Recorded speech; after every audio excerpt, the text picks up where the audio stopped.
세상 친구 없어도 예수는 나의 친구. 네, 세상 친구 없어도 예수는 나의 친구.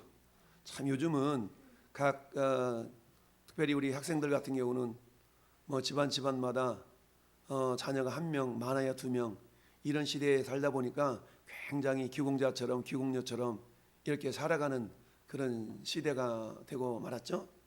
그러다 보니까 어때요?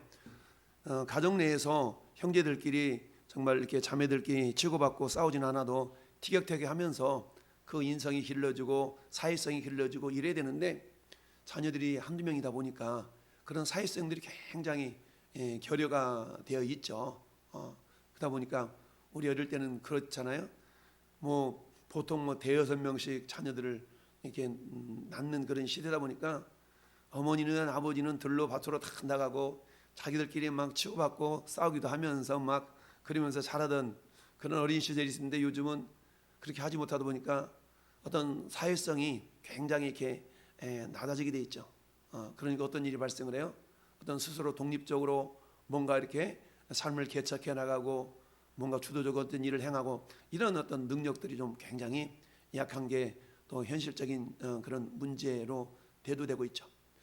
자, 작년 한 해 동안에 서울시에서 뭔가를 조사했는데 뭘 조사했냐면 과연 우리 젊은이들이 어떻게 살아가느냐를 조사했는데 그중에 은둔형 외톨이라는 말이 요즘 신조어로 등장을 했어요. 은둔형 외톨이. 이게 뭐 일본 말로 뭐 히키코모리라나 뭐라나 이게 일본에서 있었던 일본의 어떤 그 문화적인 흐름 자체가 우리나라보다 먼저 이렇게 경험이 되어지다 보니까 일본에서 이게 굉장히 사회적인 문제로 대두되었던 그런 사회 현상이 히키코모리라고 해가지고 은둔형 외톨이, 결혼도 안 하고 사회생활도 안 하고 그냥 집에만 이렇게 들어박혀서 혼자 생활하는 이런 어떤 사람들이 굉장히 많이 늘어났다라는 얘기인데 우리나라라고 또 특별히 예외일 수가 없습니다. 지난 3년여 동안에 특별히 또 코로나 때문에 어때요? 어떤 사회적인 어떤 관계가 굉장히 단절되어지고 사회생활 하는 데 있어서 굉장히 어떤 제약이 많다 보니까 이처럼 은둔형 외톨이라는 그런 어떤 사회현상에 노출되어 있는 젊은이들이 굉장히 많았다라는 얘기입니다. 그래서 작년 한 해 동안에 과연 이런 사람이 몇 명이나 되는가라고 조사해봤더니 올 2023년 1월 18일 모 일간지에 발표 내보니까 그런 사람들이 13만 명이래요. 전국이 아니라 서울시 1,000만 명 가운데 13만 명이라는 그런 젊은이들이 은둔형 외톨이의 그런 삶을 살고 있다라는 통계가 발표가 됐어요. 그러니 우리 젊은이들이 얼마나 어떤 내적인 어려움과 그야말로 외로움과 치열한 싸움을 싸우고 있는가를 우리가 가히 짐작해 볼 수가 있겠죠. 그 누구하고 내 마음을 터놓고 대화할 상대가 없는 거죠. 한마디로 하면 친구가 없네요. 친구가 내 마음을 따뜻하게 내 생각을 이렇게 좀 나눌 친구가 없었다는 얘기죠. 그러다 보니까 뭐하고 친구 삼아요? 그냥 스마트폰 하나 화면에다 얼굴 꽂고 시선 고정시키고 그냥 스마트폰이 친구가 된 겁니다. 요즘이야 이제 G챗 뭐라 그러지? GPT인가 챗GPT라는 AI 프로그램 시스템이 나와가지고 그야말로 내 말 상대도 다 해주고 뭐 별의별 짓을 다 하지 않습니까? 어찌다든 그런 상태다 보니까 인간적인 관계는 좀 더 불편해지고 이런 시대에 우리가 지금 살아가고 있는데요. 오늘 본문 속에는 그림에도 불구하고 오늘 다윗과 요나단의 그 친밀한 관계, 친구 사이였던 친구 이상이었던 우정과 사랑의 관계가 나타나 있는 것을 보게 됩니다. 오늘 1절은 그렇게 얘기하고 있어요. 다윗이 라마나윗에서 도망하여 우리 어제 묵상하는 그 말씀의 내용이 뭡니까? 라마나윗에서 하나님께서 그야말로 그 다윗을 지켜주시기 위해서 이 라마에는 사무엘 선지자가 살고 있었잖아요. 근데 라마라는 곳에 특별히 나요시라는 지역에 평택의 합정동 이게 라마나요시거든요. 이 라마라는 지역은 평택이라 그러면 나요시라는 지역은 합정동 뭐 이런 의미가 될 수 있어요. 그러니까 이 라마나요시라는 것은 어떤 곳이라고 했습니까? 이미 기도가 쌓여진 장소라고 그랬죠. 사무엘에서 예배가 쌓여지고 기도가 쌓여진 어떤 그런 장소였다는 얘기입니다. 그러다 보니까 거기에서 다윗이 숨어 들었는데 이 소식이 사울왕에게 알려지니까 이곳까지 쫓아와가지고 다윗을 잡아다가 그야말로 죽이려는 이 사울의 그 계획이 그대로 또 드러나게 돼 있죠. 그래서 전령들을 보냅니다. 근데 전령들을 보냈는데 그야말로 이 라마나요스에 다다라 가지고 이 전령들이 뭐예요? 그야말로 예언을 했다. 그 예언의 내용이 뭔지는 모르지만 아마 그랬을 것 같아요. 다윗은 죽을 사람이 아니야. 다윗은 죽을 사람이 아니야. 다윗은 죽여서는 안 돼. 아마 이런 내용이었지 않았나 생각을 해요. 그래 첫 번째 전령 갔다 와서 이럽디다라고 보고를 하니까 이 사울 생각에 뭐라고? 두 번째 전령을 보냈네. 두 번째 전령을 보내도 라마나요스에 다 이르러 가지고 다윗은 죽을 사람이 아닙니다. 다윗은 살려야 됩니다. 막 이러면서 아마 예언을 했던 모양이죠. 그러기를 몇 번?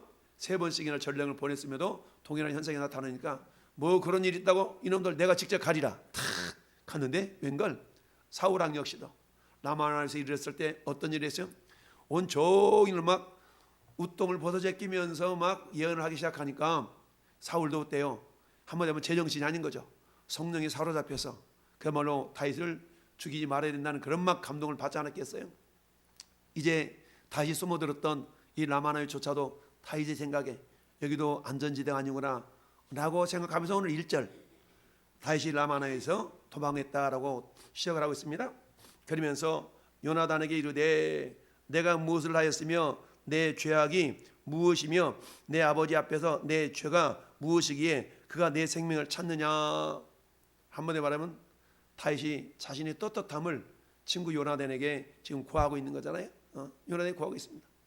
여기 나타내는 단어 두 개를 유심히 본다 그러면 내 죄악이 무엇이며, 그리고 뒤에 가보니까 네 아버지 앞에서 내 죄가 무엇이기에. 죄악과 죄라는 단어는 다른 단어예요. 죄악. 우리 죄악 그러면 우리 이사야 53장 6절 말씀 생각할 수 있죠. 우리는 다양 같아서 그릇 행하여 각기 죄의 길로 각거를 여호와께서 우리 모두의 무엇을? 죄악을 예수님께 담당시키셨도다. 그때 그 죄악이라는 단어와 오늘 본문의 죄악이라는 단어 같은 단어거든요. 이 죄악이라는 단어는 아요온이라는 단어인데 이건 어떤 의미가 있냐면 마음의 동기, 내적인 동기에 의해서 뭔가 막 이렇게 살해적인 의도, 악한 동기를 가지고 막 뭔 어떤 잘못을 행하는 악을 행하는 이걸 갖다가 죄악이라고 표현한 겁니다. 그러니까 우리 내적인 동기 자체, 우리가 죄를 지어도 우발적인 범죄가 있고 계획적인 범죄가 있잖아요. 그러면 여기서 죄악이라는 것은 계획적이고 의도적인 어떤 그런 악을 행할 때에 사용되는 단어가 죄악이거든요. 이사야 53장 6절 우리 인생은 그렇게 살아간다는 얘기죠. 우리 인생 자체가 그런 삶을 살아가는 존재라는 얘기죠. 그럼에도 불구하고 하나님은 그런 인생을, 우리 그런 인생을 아시고 그럼에도 불구하고 그 죄악을 예수님께 담당시키셔서 우리를 하나님의 자녀 삼아주신 거예요. 하나님의 은혜, 하나님의 사랑이잖아요. 참 얼마나 참 은혜요 감사합니까. 근데 이게 사실 뭐예요? 우리 부모님의 모습이 그런 거 아니겠어요? 부모님들의 사랑이 자식을 향한 부모의 사랑이 그거 아니겠습니까? 우리 부모님들은 어때요? 자식이 그런 줄도 알면서 어때요? 끝까지 자식의 잘못을 덮어주면서 용서해 주면서 또는 모르는 척 넘어가 주면서 이게 부모님 사랑 아니겠어요? 하나님 아버지 사랑이 그런 거죠. 우리는 다양 같아서 그릇 행해 각기 제멋대로 놀아놨어요.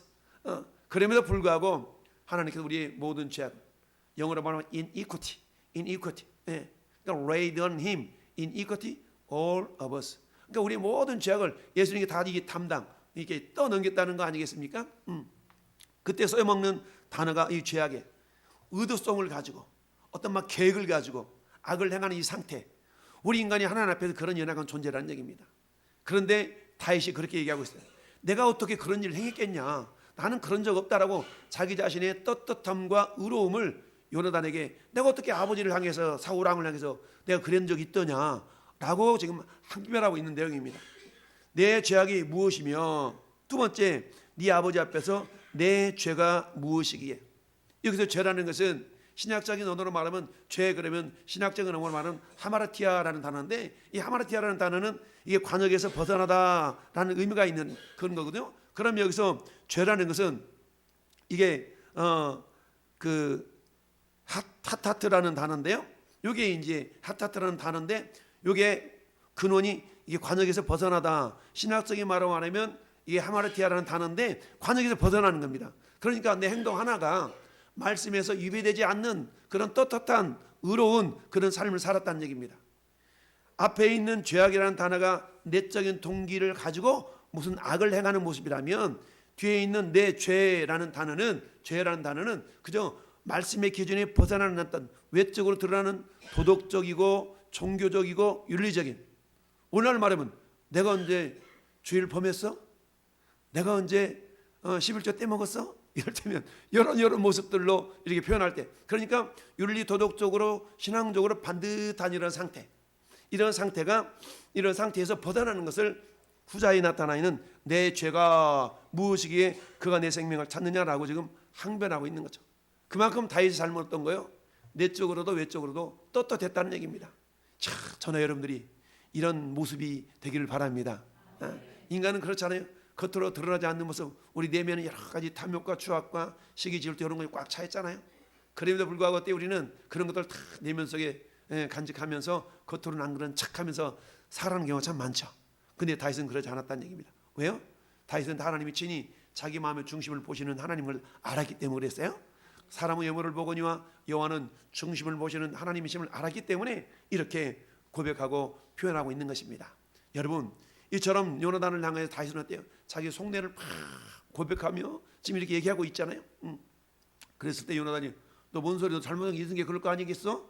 이러지 않고 이 다윗의 호소를 받아주는 진정한 친구인 것을 2절은 보여주고 있습니다. 2절 같이 한번 읽어볼까요? 요나단이 그에게 이르되 결단코 아니라 네가 죽지 아니하리라. 내 아버지께서 크고 작은 일을 내게 알리지 아니하고는 행하지 아니하니 내 아버지께서 어찌하여 이 일은 내게 숨기리요? 그렇지 않다. 지금 아버지 사울에 대해서 지금 요나단이 지금 어떻게 얘기하고 있어요? 야, 걱정 마. 우리 아버지 있잖아, 크고 작은 하나하나라도 사사건건 나한테 얘기하고 행동하시거든. 근데 너 막 해치려고 하는 그것까지도 만약에 그런 계획이 있다면 나한테 어찌 말하지 않겠냐. 그것도 말할 테니까 걱정 마. 그러니 너 결코 죽을 일 없어 라고 지금 위로를 해 주고 있습니다. 근데 이 위로의 말이 다윗에게 큰 위로로 다가오지 않고 있어요. 그래서 다윗은 재차 얘기합니다. 3절이 이렇게 얘기합니다. 다시 또 맹세하여 이르되 내가 네게 은혜 받은 줄을 네 아버지께서 밝히 알고 스스로 이르기를. 무슨 말이에요? 저 녀석 저 다윗하고 친하니까 이런 거예요. 저 녀석 다윗하고 친하니까 뭐라고요? 내가 너한테 은혜 받은 줄을 네 아버지께서 밝히 알고 스스로 이르기를 요나단이 슬퍼할까 두려운즉 그에게 이것을 알리지 아니하리라 함이니라. 그러니 다윗 생각에는 너하고 친한 거 알잖아, 너가 아버지가. 그러니까 혹시 너가 아버지가 나를 해치고 나면 내 아들 요나단이 마음에 상심할 것이 두려우니까 말하지 않고 살짝 해치워야지, 이럴 수도 있을 거 아니냐라고 지금 말하고 있는 거예요. 3절 말씀이. 그러면서 요나단이 슬퍼할까 두려운즉 그에게 이것을 알리지 아니하라. 이것이 뭐예요? 다윗을 죽이는, 다윗을 해치는 그 일을 알리지 않고 그냥 해쳐버릴 수도 있는 거 아니야? 라고 지금 요나단에게 항변을 하고 있습니다. 그러면서 뭐라고 해요? 그러나 진실로 여호와의 살아계심과 네 생명을 두고 맹세하노니 나와 죽음 사이에는 한 걸음뿐이니라. 그야말로 여차하면 자기는 죽은 목숨이라는 얘기죠. 그러니 얼마나 하나님이 자기와 함께하고 있음을 알면서도 그런 어떤 두려움이 있겠어요. 굉장한 어려움과 두려움, 자기를 막 해하려고 쫓아오는 그 사울의 어떤 추격 이런 모습을 막 부담감을 가지고, 여러분 누군가 여러분을 죽이려고 쫓아온다고 생각해 보세요. 어느 방향에서 어떤 모습으로 올지 모르잖아요. 내가 그 길을 뻔히 안다고 피할 수 있지만 지금 다윗은 어때요?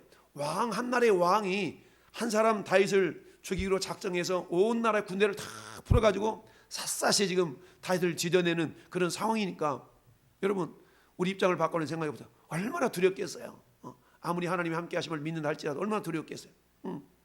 그러니 요나단이 그렇게 위로의 말을 전한다 할지라도 어때요? 큰일 났다면서 굉장히 두려움 속에 있는 거죠. 그러면서 나와 죽음 사이에는 한 걸음뿐이니라 라고 얘기하고 있다는 얘기죠. 그렇습니다. 지금 다윗은 그래도 요나단이라는 친구로 맺고 지금 자기 속내를 이렇게 터놓을 수 있잖아요. 근데 서울시 1000만 명 가운데 13만 명이라는 젊은이들이 속내를 털어놓을 친구가 없어가지고 희귀꼬물이라는 은둔형 외톨이로 남아있는 그런 젊은이들이 있다라는 얘기죠. 너무나 안타깝지 않습니까? 여러분 오늘 말씀의 제목, 세상 친구가 없다 할지라도 예수님 우리의 친구인 줄 믿습니다. 그래요? 우리 오늘날 살다 보면 나에게도 그런 사람이 없을 수가 있어요. 내가 좀 속내를 터놓고 뭔가 좀 대화하고 이런 어떤 친구가 없을 수가 있거든요. 그런다 할지라도 우리가 예수를 믿는 하나님의 자녀인 저와 여러분들은 우리가 주님을 우리의 친구로 맺어야 될 줄로 믿습니다. 할렐루야. 우리가 세상 친구 없을 수가 있어요. 그러나 우리 주님은 우리의 보혜사. 보혜사란 말은 가장 가까이서 도와주시는 분 아니겠어요? 우리 주님은 육신을 가지고 있기 때문에 저곳에 계시면 이곳에는 안 계셔. 그래서 주님이 어때요? 저 하늘로 가시면서 하시는 말씀이 내가 또 다른 보혜사를 너에게 보내주겠다. 그 보혜사는 성령님이셔요. 성령님은 우리 안에 계시는 줄 믿습니다. 그 성령님이 우리 안에 계시면서 뭐라고 말씀하시냐? 예수님이 친히 요한복음에 이렇게 말씀하셨어요. 자, 예수님이 나는 네 안에 있다라고 주님이 말씀하시는데 내가 너의 친구다라고 말씀하셨죠. 그래서 주님이 우리의 친구가 되셨습니다. 요한복음 15장 말씀 보니까 사람이 친구를 내 자기 목숨을 버리면 이보다 더 큰 사랑이 없나니 너희는 내가 명하는 대로 행하면 곧 따라서 나의 친구라. 요한복음 15장 14절인데요. 요한복음 15장 15절 보니까 이제부터 너희를 종이라 하지 아니하려니 종은 주인 하는 것을 알지 못해. 종은 주인 하는 걸 몰라. 그냥 시키는 일만 알아야 돼. 그러나 너희를 친구라 하였노니 내가 아버지께 들은 것을 다 너에게 알게 하였음이니라. 우리 예수님은 우리를 친구 삼고 다 알게 해주신다는 얘기죠. 근데 어떻게 알게 해주죠? 우리에게 성령님을 보내셔서 할렐루야. 성령 아버지 하나님의 깊은 것까지도 통달하시느니라. 할렐루야. 성령님을 통해서 아버지의 뜻을 다 알게 하신다는 얘기입니다. 여러분 우리가 잘 아는 것처럼 창세기 보니까 천사가 아브라함이 나타나가지고 사라에게 내년 이맘때에 아들이 있을 거야 라고 다시 약속해 주잖아요. 그리고 나서 뭐예요? 두 천사가 소돔과 고모라 땅에 죄악이 얼마나 정말 그런가 확인하러 가잖아요. 그때 여호와의 사자 하나님께서 딱 나타나가지고 아브라함한테 얘기하잖아. 내가 아브라함한테 말하지 않고 행하는 거 어디 있냐? 그럼 아브라함이 다 얘기해 주잖아. 야 아브라함아 저 소돔과 고모라 땅 지금 죄악이 넘쳐가지고 내가 좀 심판하려고 그러는데 근데 그게 네 조카 있지? 어머나 하나님 큰일 났죠. 그러면 안 돼 하나님. 그곳에 의인 50명 있다 그러면 그 성 멸하실랍니까? 아니지. 하나님 그곳에 45명 있으면 멸하실랍니까? 그것도 아니지. 하나님 그곳에 30명 있다면요 40명 30명 그리고 어때요? 20명 하나님 한 번만 내 말씀 드려줄게요. 그곳에 의인 10사람 있다면 그곳에 그렇다면 그래도 멸하실랍니까? 아니지. 그러면 주님이 하시는 말씀이 그렇죠.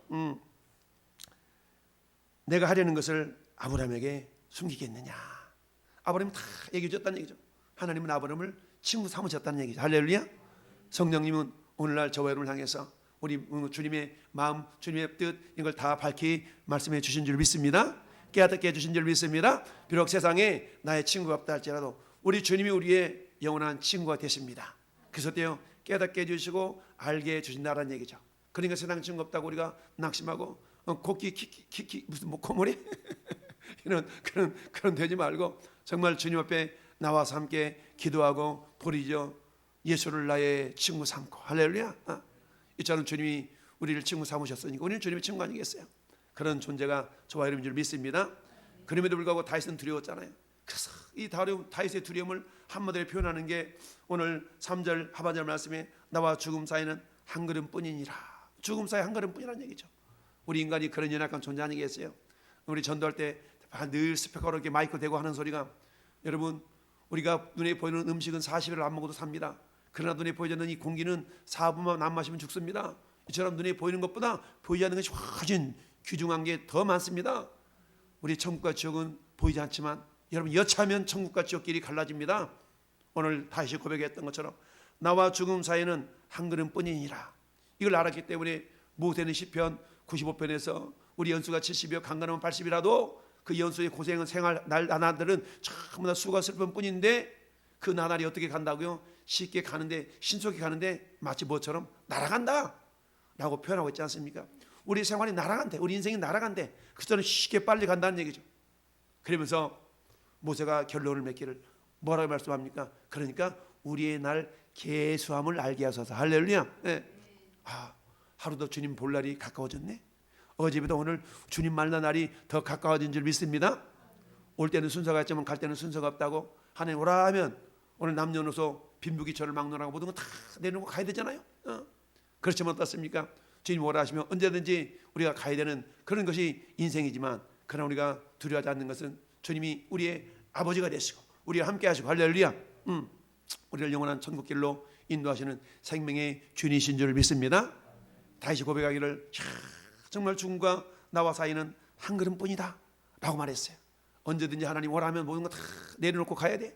그러나 주님 앞에 섰을 때에 우리가 대답할 거리가 있어야 되지 않겠어요? 인생이 뭐냐?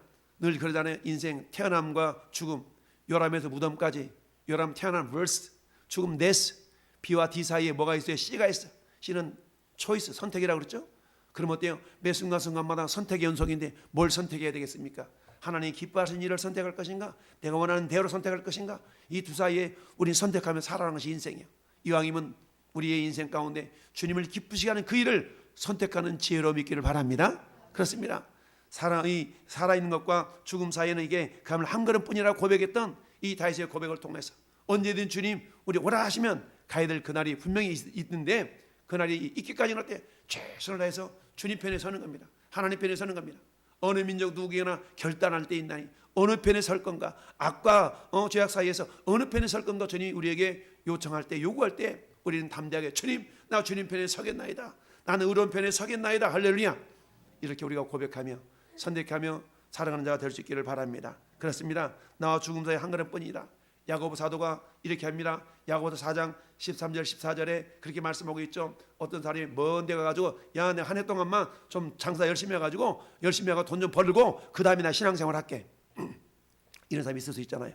뭐 하나님, 나 그야말로 너무 힘들어가지고요 1년 동안만 다 교회 끊고, 세상말로 교회 끊고 1년만 다 사업해가지고 불철주야 주일이고 뭐고 그냥 막 이래가지고 1년만 다 해가지고 쌈박하게 얼마 벌어가지고 그 다음에 신앙생활 잘할게요.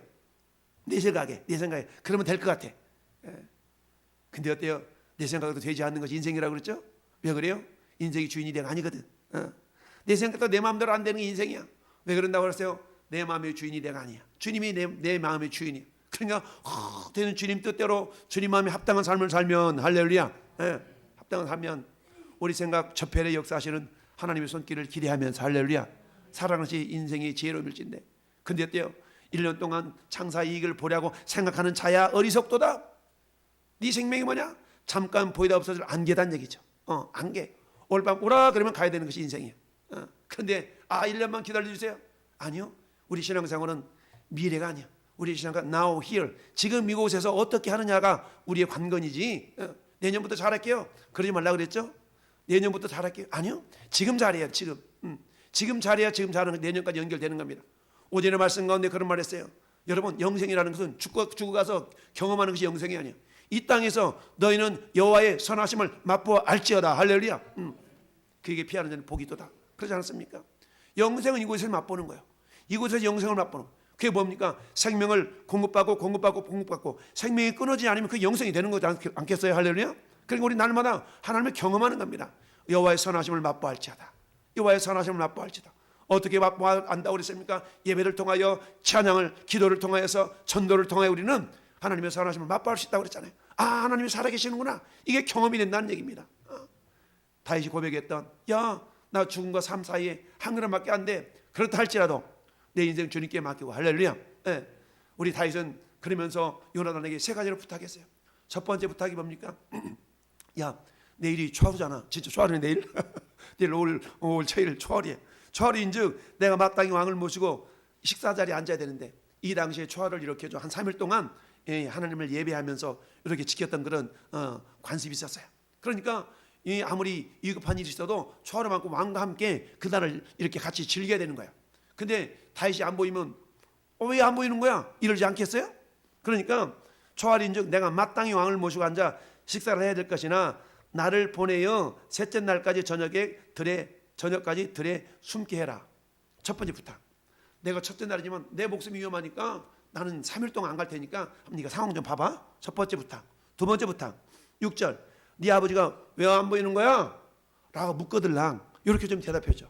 베들레헴 아버지 이세가 있는 데잖아. 다윗의 아버지가 그래서 매년제를 매일마다 가정 행사가 있어가지고 하나님 앞에 예배드리는 날이 있어서 그 예배드리러 갔어요 라고 좀 얘기 좀 해주라. 두 번째.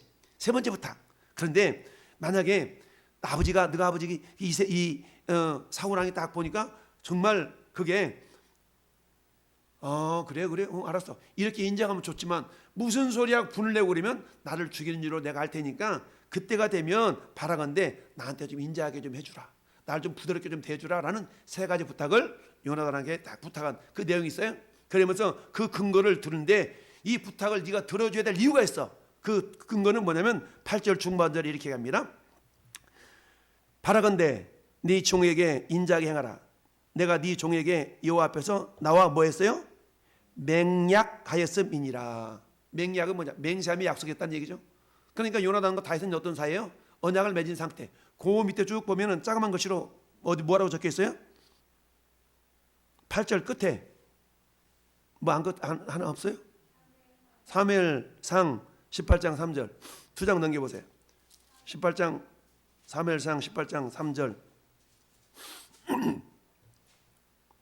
시작. 요나단은 다윗을 자기 생명같이 사랑하여 더불어 뭐했다? 언약을 맺었다.